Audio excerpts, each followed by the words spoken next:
Now, it's nearly 100 years since the sinking of the Iolaire, one of the worst peacetime sea disasters in UK waters.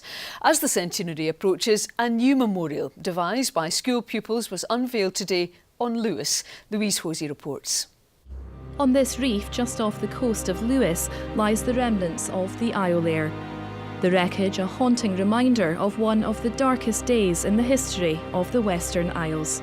January the 1st, 1919 should have been a jubilant homecoming. But for many of the sailors on board, it was not to be. The vessel hit rocks, sinking close to Stornoway Harbour.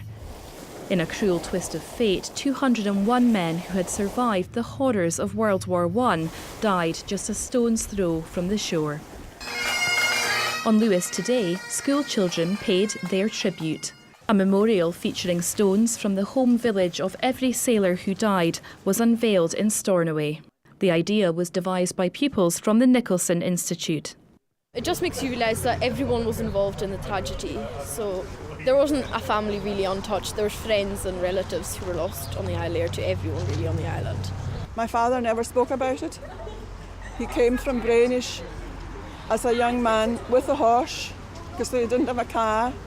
And he was going to collect his brother coming home from the war, and it was his body he took home. We weren't taught anything about it in school, and I thought my grandfather had been lost in the First World War as a sailor in action, and well, he had been in action, but I didn't know that he had died so close to home.